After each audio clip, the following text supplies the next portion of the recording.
राधे कृष्णा। जय बोलो राधा रानी की जय। जय बोलो श्री कृष्ण कन्हैया लाल की जय।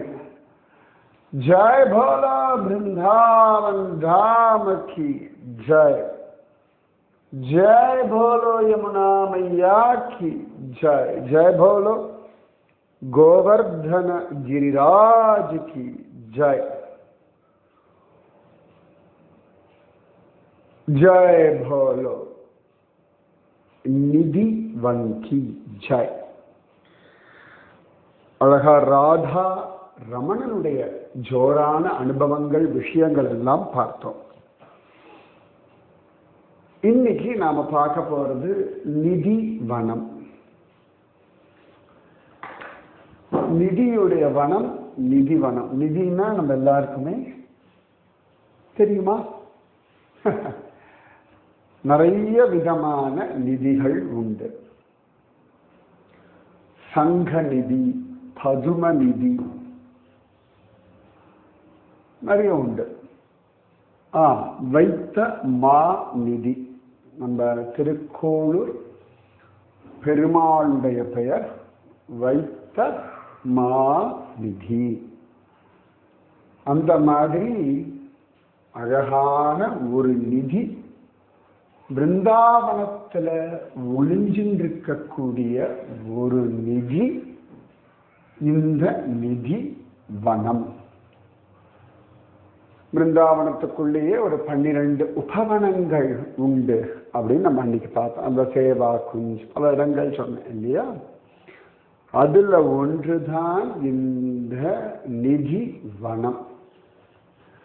ராதா ரமணனுடைய கோவில் இருக்கு இல்லையா? அங்கே ஒரு நிமிஷம் நடந்தா 2 நிமிஷம், ஒரு 200 மீட்டர் தொலைவு போனோம்னா இந்த நிதி வனம் வந்துடும். நடக்கிற தூரம். இப்ப எல்லாமே நான் சொல்றது எல்லாமே அப்படி நடந்து பார்த்துட்டு போயிடலாம். சரியா? நிதி வனம் நாங்க போனதுதான் பயங்கர கூட்டம். அப்படி ஒரு கூட்டம். ஒரு காலத்துலலாம் அதெல்லாம் கூட்டமே இல்லாம பார்த்துருக்கேன். இப்ப கூட்டம் வந்தாச்சு. ஒரு பீரியட்ல தான் அங்க ஒரு வழியா தான் போனோம். இப்பெல்லாம் இந்த ஸ்பெஷல் தர்ஷனம், விவிஐபி தர்ஷனம் மாதிரி ஒரு ஆளுக்கு 200 ரூபாய் டிக்கெட் கொடுத்து சைடில் ஒரு என்ட்ரன்ஸ் உண்டு. டிக்கெட் வாங்கிட்டு உள்ள போல. இந்த வாரம் நாங்கள் அப்படிதான் போனோம். இத்தனை வருஷத்துல அப்படி போனதே கிடையாது. முதல் தடவையா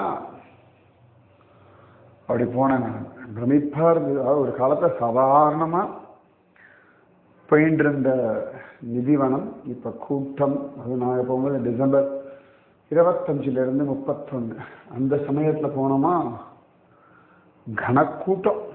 அந்த கூட்டத்துல 200 ரூபாய் டிக்கெட் வாங்கிட்டு வேற ஒரு வழியா போய் பார்த்தோம். நிதிவனம் நிறைய குட்டியா கிட்டத்தட்ட ஒரு 5000 வருஷங்கள் பழமையான மரங்கள். எப்படி சேவா குஞ்சத்துல ஜோரா ஜம்முன்னு மரங்கள் உண்டுன்னு சொன்னோமோ அதே மாதிரி இங்க என்ன நிதி கிடைக்கும்? பிரேம நிதி. அந்த பிரேம நிதி இருக்கு பாருங்க, அது ஒரு புரியாத புதிர். இப்படி வச்சுக்கோங்க, கிருஷ்ண அனுபவம். அவ்வளவுதான். அதுக்கு மேல ரொம்ப எல்லாம் யோசிக்காதீங்க. கிருஷ்ண அனுபவ நிதி கிடைக்கும் ஒரு இடம் இந்த நிதி வனம். இங்கேயும் விதவிதமான மரங்கள் உண்டு. இந்த மரங்கள்லாம் வளைஞ்சு நெளிஞ்சு இப்படிலாம் இருக்கும். அந்த மரங்களுக்கு நடுவில் முக்கியமா ஒரு 4-5 இடங்கள், 4-5 விஷயங்கள் இதுக்குள்ள பார்க்கணும். சின்ன இடம் தான். மேபி ஒரு ஏக்கர் இருக்கும்னு நினைக்கிறேன். எனக்கு கரெக்டா சைஸ் சொல்ல தெரியல. பட் ஆனால் இப்படி சுத்திட்டு வந்தோம்னா ஒரு ஏக்கர் இருக்கலாம். ஏன்னா நான் இருக்கிற ஃப்ளாட், நாங்கள் ஒரு 126 பேர் இருக்கிற ஃப்ளாட் வந்து ஒரு ஏக்கர் அளவு, அந்த அளவு இல்லாட்டி அதை விட பெருசாக இருக்கலாம்னு நினைக்கிறேன் நிதிவனத்தினுடைய சைஸ். கூகுள் பண்ணி பாருங்களேன், பார்த்துட்டு எனக்கும் சொல்கிறீங்களா, தெரிஞ்சுக்கலாமே. எதுவும் தெரிஞ்சுக்க வேண்டியதானே, எல்லாமே அழகாக தெரிஞ்சுக்க வேண்டியதானே. சுற்றி வர நிறைய வீடுகள்லாம் வந்தாச்சு. இந்த நிதிவனத்தில் என்ன விசேஷம் அப்படின்னா, இங்கேயும் ராதையும் கண்ணனும் ராசம் ஆடுவார்கள். நிறைய இடத்துல ராசலீலா மகோத்சவம் உண்டு. அதுல இந்த நிதிவனமும் உண்டு.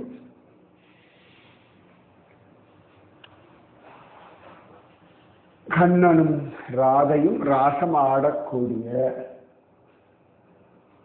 ராசலீலா ஸ்தலம் இங்கே உண்டு. அங்க அழகா ஒரு சிம்ஹாசனம் போட்டு வச்சிருப்பா, சிம்ஹாசனம் மாதிரி மேடை கட்டி வச்சிருப்பா. அங்கதான் ராதையும் கண்ணனும் உட்கார்றார்கள் அப்படின்னு ஐதீகம். அங்க வந்து எல்லாரும் நமஸ்காரம் எல்லாம் பண்ணுவா. இப்ப புதுசா அங்க சுத்தி வர அழகா அஷ்டசகிகளுடைய ரூபங்கள் மாதிரிலாம் வச்சிருக்கா. அங்க வந்தாச்சுன்னா ஜனங்கள் எல்லாம் ஆடி பாடி கொண்டாடி மகிழ்வார்கள், ஆண்கள் பெண்கள் எல்லாரும்.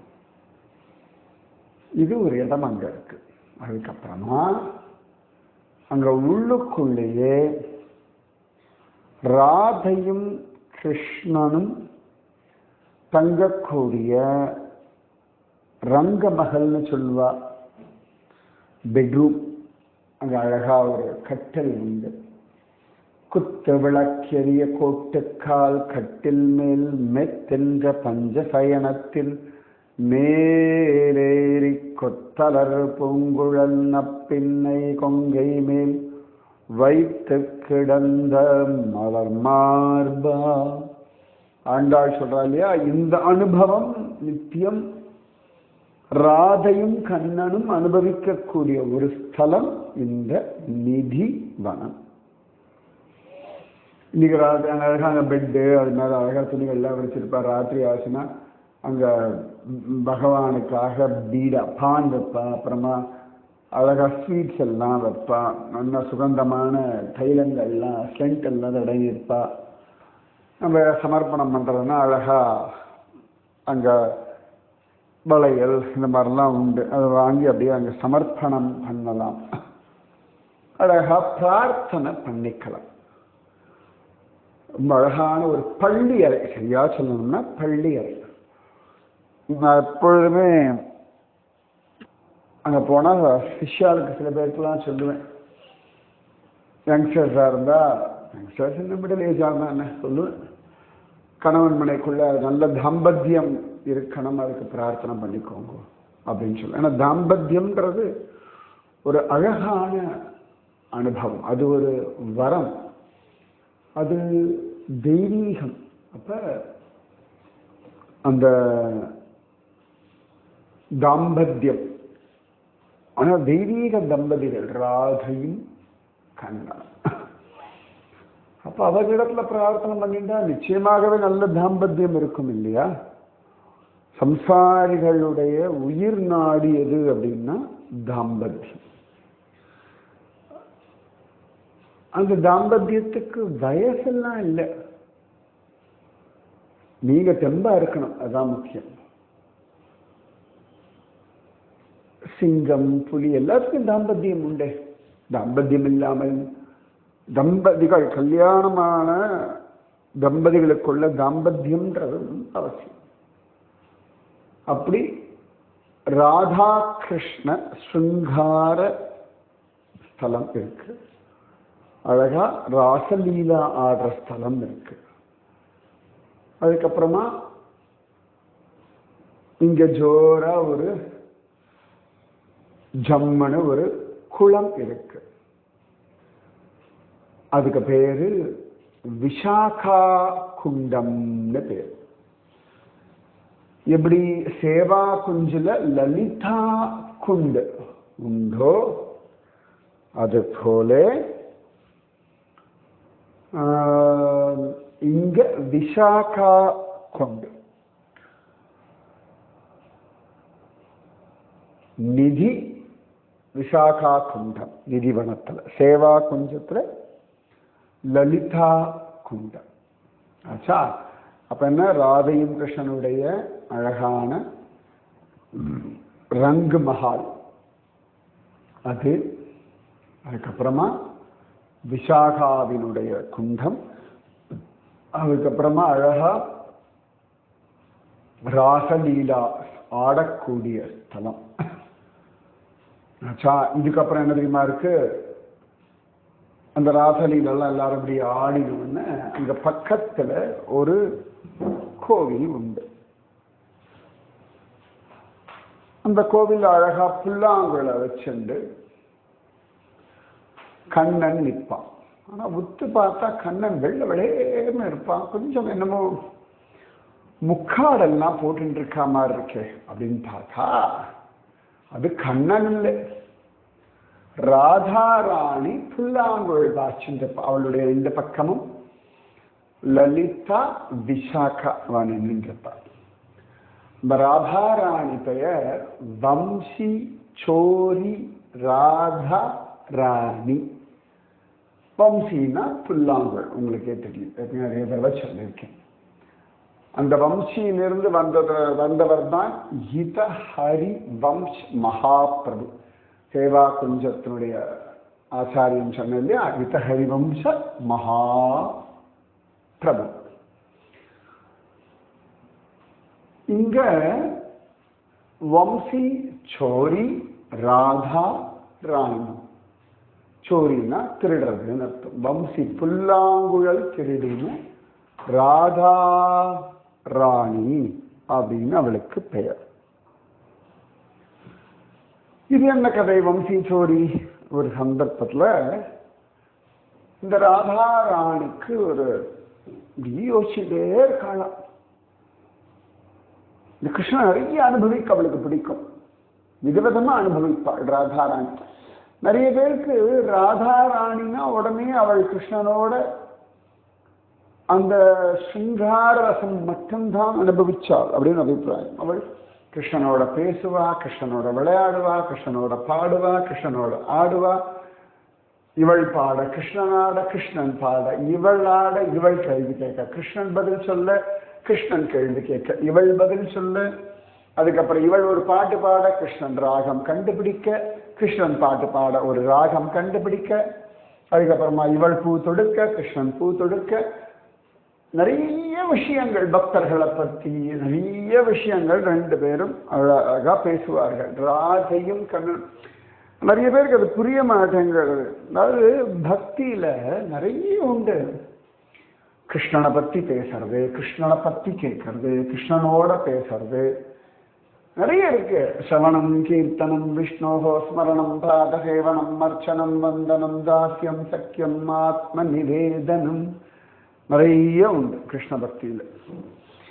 ஸோ ஒரு சந்தர்ப்பத்தில் ராதாராணி எப்படி யோசிக்கிறாளாம், கிருஷ்ணன் என்ன அனுபவிக்கணும், யார் மாதிரி அனுபவிக்கலாம், அவள் ஏற்கனவே எல்லாம் அனுபவிப்பா. இருந்தாலும் அப்ப அப்படி கோபிகைகள் எல்லாம் பேச, அடி ராதா, நாம் அனுபவிக்க வேண்டிய கிருஷ்ண அதராமிருதத்தை இந்த வம்சி ரொம்ப அனுபவிக்கிறது, இதை பிடுங்க நம்பி கிருஷ்ணன் கிட்ட அப்படின்னு சொல்ல ராதாராணி பார்த்தாமா, இந்த கிருஷ்ணனுடைய திருப்பவள செவ்வாய் அதனுடைய எல்லா ருச்சி மனம் இது எல்லாத்தையும் இந்த புல்லாங்குழல் அனுபவிக்கிறது. நம்ம ஆண்டாள் சொல்றா, கற்பூரம் நாருமோ கமலப்பூ நாருமோ திருப்பவள செவ்வாய்தான் தித்தித்திருக்குமோ கற்பூரம் நாருமோ கமலப்பூ நாருமோ மறுப்பொசித்த மாதவந்தன் வாய்ச்சுவையும் நாற்றமும் மறுப்பு சித்தம் மாதவந்தன் வாய்ச்சுவையும் நாற்றமும் விருப்புற்று கேட்கின்றேன் சொல்லாழிவென் சங்கே. விருப்புற்று கேட்கின்றேன் சொல்லாழிவென் சங்கே. கற்பூரம் நாருமோ கமலப்பூ நாருமோ. இந்த பாஞ்சஜன்யம் சங்கம் கிட்ட ஆண்டாள் கேட்கிறா, பாஞ்சஜன்யமே உனக்கு அவ்வளவு பாக்கியம், கிருஷ்ணனுடைய அந்த வாய்க்கு ஒரு வாசனை உண்டே, அது என்ன வாசனை? கற்பூர வாசனையா இருக்குமோ, இல்லை தாமரை பூவின் வாசனை? நீங்க எத்தனை பேர் தாமரை பூவை முகர்ந்து பார்த்துருக்க? பாருங்க ஒரு தடவை. ரொம்ப நல்ல வாசனை, ரொம்ப அழகான ஒரு வாசனை, நீங்க அனுபவிச்சு பார்த்தாலும்னா தெரியும். அது தானா பூத்த தாமரை பூவா இருக்கணும், குளத்துல குப்பன மனம் வரும், வித்தியாசமான மனம். சோ ஆண்டாள் கேட்கிறா சங்கத்துக்கிட்ட, கிருஷ்ணனுடைய வாய் என்ன வாசனை? கற்பூர வாசனையா கமலப்பூ வாசனையா? அவனுடைய ருச்சி என்ன? அந்த வாய்க்கு என்ன ருச்சி இருக்கும்? திருப்பவள செவ்வாய்தான் தித்தித்து இருக்கும். தித்திப்பு அப்படின்னு இல்லையா? ஆண்டாள் சொல்ற அவ்வளவு தித்திப்பா இருக்குமா? இந்த குவளையா பீடத்தை வதம் பண்ண கண்ணனுடைய அதராமிரத சுவையை நான் கேட்க ஆசைப்படணும். சொல்லேன் சொல்லாழி வெண்சங்கே.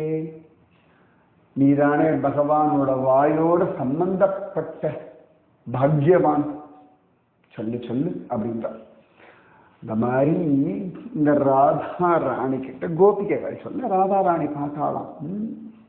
இப்ப கோபிகள் சொன்ன அது வரை இந்த பிள்ளாவுடைய பிடிங்க அவங்க உட்காந்து மம்மம் சாப்பிடும்பொழுது கூட இடுப்புல செருகி வச்சுட்டு இருக்காங்க. பிப்ரத்வேனும் ஜடரப்பட்டையோஹோ அப்படின்னு கண்ணன் கோபால குழந்தைகளுடைய வனபோஜனம் பண்ணும் பொழுது கூட இடுப்புல சொருகி வச்சுருக்காங்க. அப்ப ராதாராணி ஒரு நாள் பார்த்தாலாம், இந்த பிடுங்கணும்னு, கிருஷ்ணா எனக்கு இந்த வம்சி எப்படி வாசிக்கணும்னு சொல்லி தெரியும் அப்படின்றாங்க. கண்ணன் அழகா இந்தா இப்படி பிடிக்கணும், இந்த இடதுகையை அதை பிடிக்கணும், வலதுகையை மேலே. கண்ணன் ராதாராணி பின்னாடி நின்றுண்டு அவ கை மேல கையை வச்சுட்டு இன்னொரு கை மேல இன்னொரு கை அவ ஒட்டி நின்றுண்டு இப்ப அப்படி ஊது இந்த விரல்கள் எப்படி ஒவ்வொரு விரலா எடுத்து இப்படி எல்லாம் பண்ணணும் அப்படின்னு சொல்றான். உடனே ராதாராணி கத்துக்கிறாள். கத்துண்ட பிறகு அவர்கள் வாசிக்கிறாள். தன்னை மூடி வாசி அப்படின்ற உடனே ராதாராணி இப்படி வாசிக்கிறான். கொஞ்ச நேரம் கழிச்சு கண்ணை திறந்து பார்த்தா கண்ணன் மட்டும்தான் நிற்கிறான். ராதாராணி கேட்டா, என்ன கிருஷ்ணா அது, என்ன ஏமாத்திரியா அப்படின்னு. கண்ணன் கேட்டா, நான் என்னடி ஏமாத்துறேன், நீ தானே புல்லாங்குழல் வாசிக்கிறாய், நீ வாசிச்சா மட்டும் கோபிகைகள்லாம் ஓடி வரா, நான் வாசிச்சா யாருமே வரலையே, நீ மட்டும் தான் நிற்கிறாய். கண்ணன் சிரிச்சான். நீ யார நினைச்சு புல்லாங்குழல் வாசிச்சாய்? ராதாராணி சொன்னான், ஒன்னு நினைச்சுட்டு தான். அப்ப நான் தானே வருவேன். அதாவது கண்ணன் புல்லாங்குழல் வாசிக்கும் போது எல்லாரும் நினைக்கிறான். ராதாராணிக்கு சுபாவமா கண்ணனை மட்டும் தானே நினைக்க வரும். அதனால கண்ணனை ஏன் நினைக்கிறார்? அப்படி அங்க இருக்கக்கூடிய ராதாராணி வம்சி சோரி ராதாராணி ரொம்ப அழகா இருப்பா, கொஞ்சமா இருப்பா.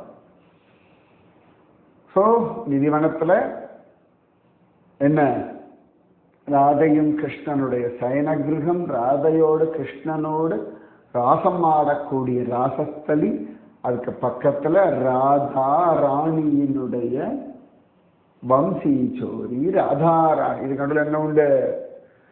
ராதா கிருஷ்ண கோவிலுக்கு பக்கத்துல விஷாகா குண்டு உண்டு. ஸோ விஷாகா குண்டு ராதா கிருஷ்ணனுடைய ரங்கமஹல். அதுக்கப்புறமா ஜோரா ராசமாடக்கூடிய ஸ்தலம். அதன் பிறகு வம்சி சோரி ராதா ராணி. இவ்வளவுதானா?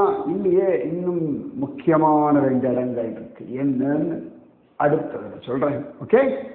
ராதே கிருஷ்ணா.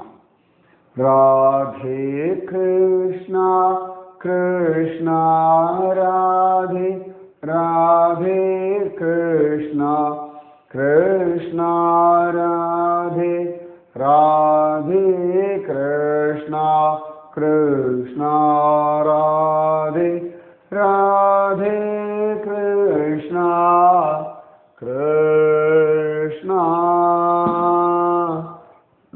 ராதே. जय बोलो राधा रानी की जय. जय बोलो श्री कृष्ण कन्हैया लाल की जय. जय बोलो वृंदावन धाम की जय. जय बोलो यमुना मैया की जय. जय बोलो गोवर्धन गिरिराज की जय. जय बोलो वंशी चोरी राधा रानी की जय. जय बोलो विशाखा सखी की जय. जय बोलो निधिवन की जय. राधे कृष्ण.